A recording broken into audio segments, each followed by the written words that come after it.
Students, good morning to all of you. Before we will start the class,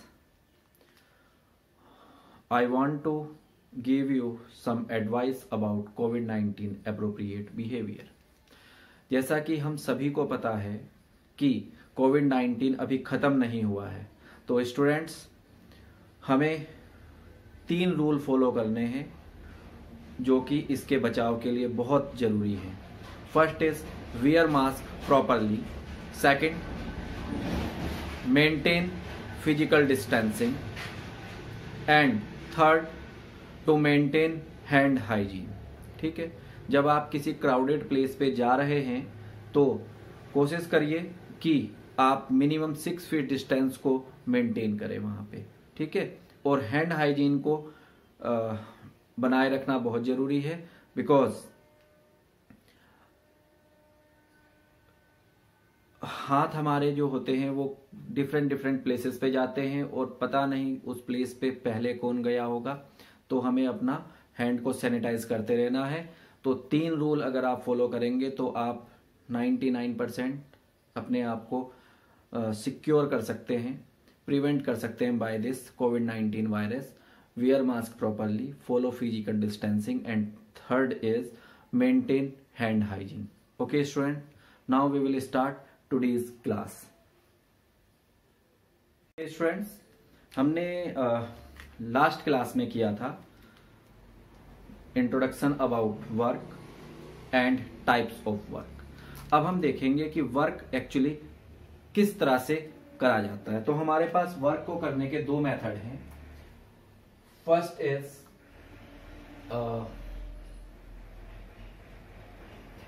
constant work done. Constant work. ठीक है, okay. तो work हम 2 तरह से कर सकते हैं. एक कांस्टेंट वर्क. कांस्टेंट वर्क जो हम करेंगे वो होगा bye constant force. Bye constant force. ठीक है, और जो वेरिएबल वर्क डन होगा it is done by variable force. Variable force. ठीक है, अब दोनों टाइप की कंडीशंस को थोड़ा सा समझने की कोशिश करते हैं कि एक्चुअली क्या है. ओके, लास्ट क्लास में हमने एक एग्जांपल आपको दिया था दैट मान लीजिए कि हमारे पास कोई ऑब्जेक्ट है ऑफ मास 1 kg. ठीक है, और ऑफ मास 100 ग्राम, और इसको ये अगर हम यहां से फ्रीली लीव कर दें तो आप जानते हैं कि ये नीचे की तरफ आएगा. ठीक है, तो अगर ये इस तरह से नीचे आ रहा है और मैंने इसके रास्ते में अपना हैंड अप्लाई कर दिया, तो ये क्या करेगा, जो अर्थ इसको एक ग्रेविटेशनल फोर्स mg से नीचे की तरफ खींच रही है, मैंने अपना हैंड लगा के अपने पाम से इसको क्या कर दिया, रजिस्ट कर दिया. मतलब इसके मोशन को मैंने रोक दिया है. अगर मैंने इसके मोशन को यहां पर रोक दिया तो ये मेरा अप्लाइड फोर्स हो जाएगा अगेंस्ट ग्रेविटी. अब मैं इसको क्या कर रहा हूं कि इस तरह से ऊपर ले जा रहा हूं, और every time mass of the object is mg and मैं जो काम कर रहा हूं वो अगेंस्ट ग्रेविटी कर रहा हूं.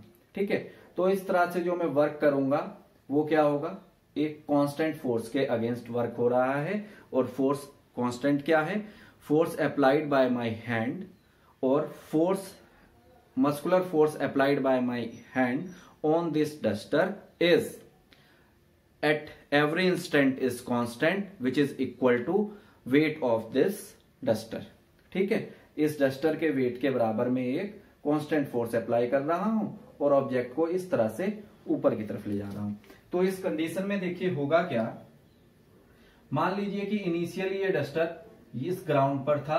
ठीक है, यहां पर मैंने इसको एक सर्टेन डिस्टेंस तक ले गया. अभी भी इसका यहां पर इसका मास था mg and now its mass is again mg, और मैं इसको और ऊपर ले जा रहा हूं तो ये इसका मास फिर से mg है. ठीक है, इसी तरह से ये ऊपर जाता जा रहा है और फिर से इसका मास कैसा है, mg है. और इस तरह से जाते जाते मैं एक h डिस्टेंस तक ले गया. और एवरी पॉइंट पे आप क्या फाइंड कर रहे हैं कि जो फोर्स अप्लाइड है against gravity is every time is mg। तो इस तरह से जो फोर्स होगा this is called constant force and work done by the constant force is also constant. It is clear. तो ये हो गया आपके पास when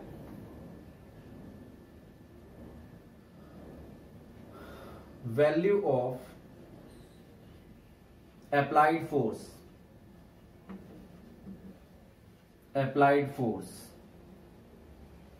on an object, okay, on an object is constant,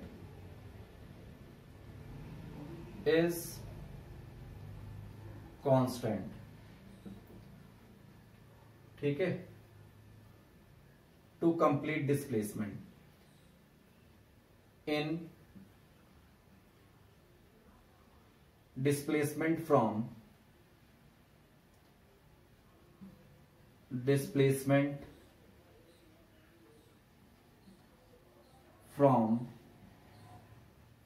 initial to final position,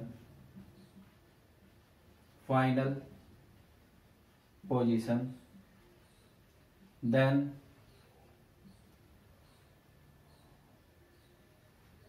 work done by the force is said to be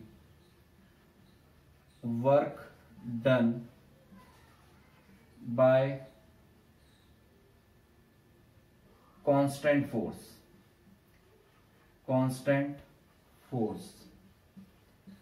is said to be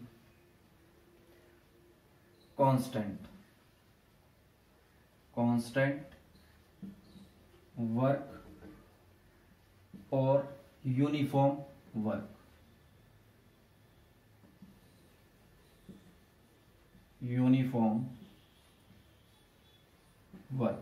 ठीक है। Now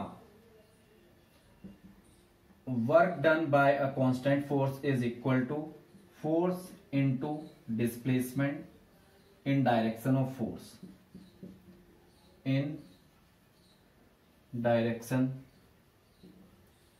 of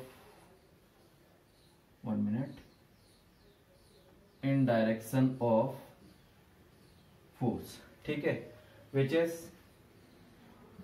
force जो है वो weight of the body mg के बराबर है and displacement हुआ from point A to B which means initial to final position in upward direction is h। तो ये वाला जो वर्क डन होगा this work done is called work done bye constant force और कांस्टेंट वर्क डन। क्लियर हो गया। अब देखिए ये तो आपका फर्स्ट कंडीशन हो गया कि work done against a constant force और बाय अ कांस्टेंट फोर्स। अब हम समझते हैं कि ये work done by variable force क्या है। Very very most important situation है। देखिए मान लेते हैं कि आपके पास एक स्प्रिंग है, ओके, और इस स्प्रिंग के साथ एक ऑब्जेक्ट को हमने यहां पे प्लेस किया हुआ है, ठीक है। इस ऑब्जेक्ट का मास आपके पास अगेन m है, ठीक है। तो let the spring has spring constant k, ऐसा मान लेते हैं कि इस स्प्रिंग का स्प्रिंग कांस्टेंट k है। तो अब देखिए क्या होता है, अगर मैं इस स्प्रिंग को यहां से प्रेस करूं, ठीक है, टिल दिस पॉइंट, तो मुझे जीरो फोर्स अप्लाई करना पड़ रहा है, मतलब मुझे कोई एक्सपीरियंस नहीं होता किसी भी टाइप के फोर्स का। अब अगर मैं इसको और ज्यादा कंप्रेस करने की कोशिश करूंगा टिल दिस पॉइंट, अगर मैं इसको यहां तक लाने की कोशिश करता हूं तो ये स्प्रिंग थोड़ा सा इनिशियली कंप्रेस हो गई from O to A। Compress होने के बाद इसका साइज थोड़ा सा कम हो गया। अब इसके अंदर एक रीस्टोरिंग फोर्स डेवलप हो गया है, जिसकी वजह से ये क्या करेगी, अपनी ओरिजिनल पोजीशन को गेन करेगी। अब अगर ये रिस्टोरिंग फोर्स के अगेंस्ट में और इसको प्रेस करता हूं तो मैं देखूंगा कि मुझे थोड़ा सा फोर्स एक्सपीरियंस हो रहा है। ठीक है, मान लीजिए कि ये फोर्स आपका 5 न्यूटन आया एट दिस पॉइंट।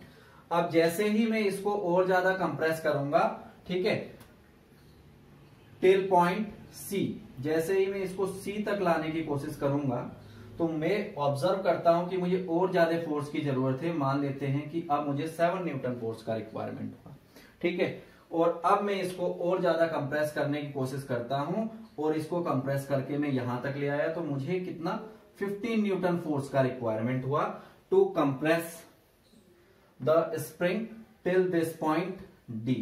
ठीक है, अब इसको कंप्रेस करते करते क्या देख रहे हैं हम कि अब ये स्प्रिंग बहुत छोटा हो गया और अब अगर मुझे इसको कंप्रेस करना है तो I will need to apply very much higher force like 50 newton force to compress it till this point E.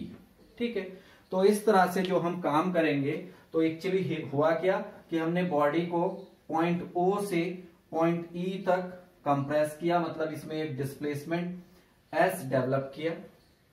ठीक है, तो ये जो डिस्प्लेसमेंट हमने एस डेवलप किया against the restoring force of this spring. ठीक है, this is influence of the variable force. Initially मुझे 0 न्यूटन फोर्स लगाना पड़ा to compress the object from O to A. After that मुझे ए टू बी 5 न्यूटन का force apply करना पड़ा। फिर बी टू सी जाने के लिए मुझे 7 न्यूटन का फोर्स अप्लाई करना पड़ रहा है। सी टू डी जाने के लिए 15 न्यूटन का फोर्स अप्लाई करना पड़ रहा है और डी टू ई जाने के लिए मुझे बहुत ज्यादा फोर्स लगाना पड़ रहा है 50 न्यूटन। ठीक है, तो इस तरह से जो फोर्स करके हमने डिस्प्लेसमेंट किया from O to E, this is displacement done under the variable force. ठीक है, तो इसके लिए हमारे पास एक कंडीशन बनता है। मान लीजिए कि इनिशियली इसको हमने यहां से यहां तक dx डिस्टेंस ट्रेवल कराया, क्लियर? ठीक है, और फाइनली इसको हमें डिस्प्लेस्ड कराना है to s distance, clear?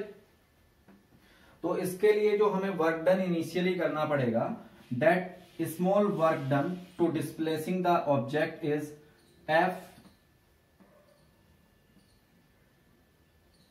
Into dx। ये बात आ गई समझ में, जो ये डिस्प्लेसमेंट हमें ये कराना पड़ रहा है। ठीक है, अब इस बॉडी को हमें डिस्प्लेस कहां तक कराना है, तो इस बॉडी को हमें डिस्प्लेस कराना है फ्रॉम O टू E। अब हमारे पास एक इक्वेशन होता है, the force restoring force of the spring is kx, where k is spring constant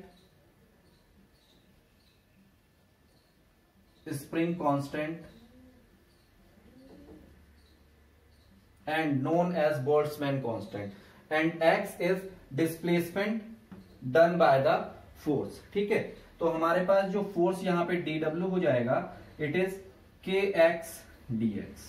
okay, now the total work done to move the object is given by integration of the small work done from 0 to x is dw। तो dw आपके पास हो जाएगा from 0 to x is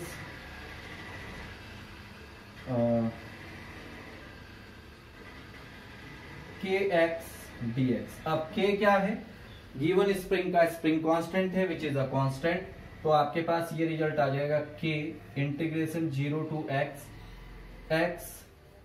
dx, और आपका ये integration होता है 1 k is equal to x square by 2 0 to x। तो फाइनली आपके पास जो वर्क डन आ जाएगा that is half kx square। This is work done to displacing a spring। ठीक है, displacing a spring from O to E, और इसका हम एक स्टेटमेंट करते हैं, the work done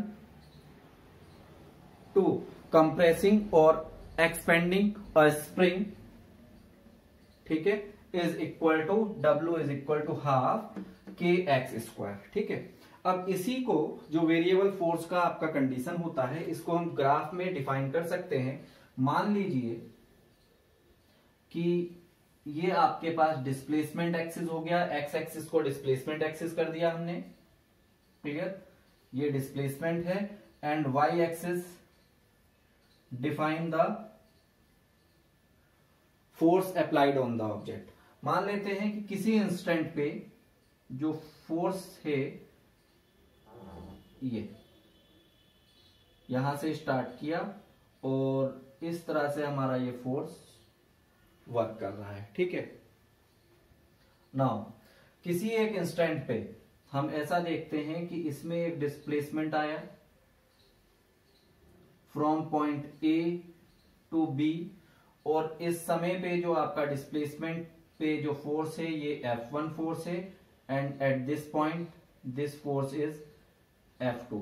तो हम देखते हैं कि the work is done under the variable force, और इसके लिए जो हमारी कैलकुलेशन होती है वो ये है। This is the analytical method to displace the object, ठीक है, नोट करिए।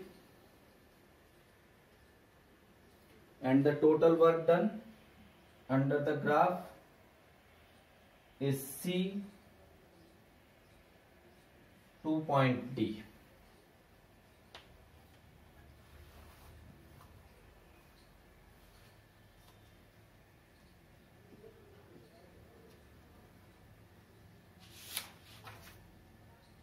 Okay.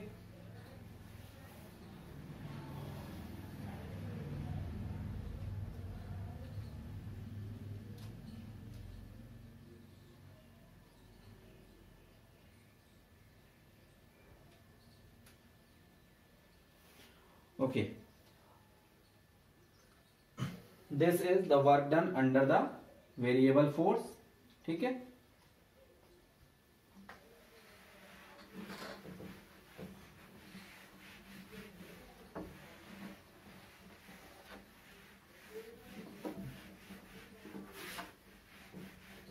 तो इसके लिए हमारे पास एक स्टेटमेंट आ जाएगा जो हमने वर्क डन किया है, इसमें work is equal to half k x square here, therefore we can see for compressing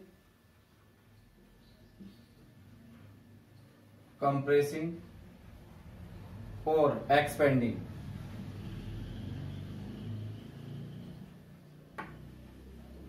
a spring by a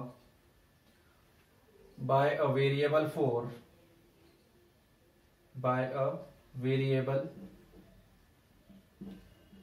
force, work done is equal to half kx square, where k is a spring constant.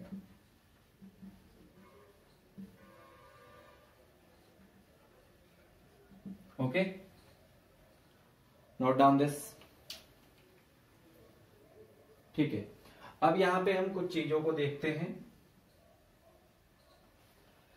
कि हमारे पास force is equal to है के x, clear. तो आपके पास जो के spring constant है ये हो जाएगा F upon x, it is clear. Now the unit of spring constant is Newton पर मीटर, क्लियर है। ये तो हो जाएगा SI unit of spring constant, SI unit of spring constant.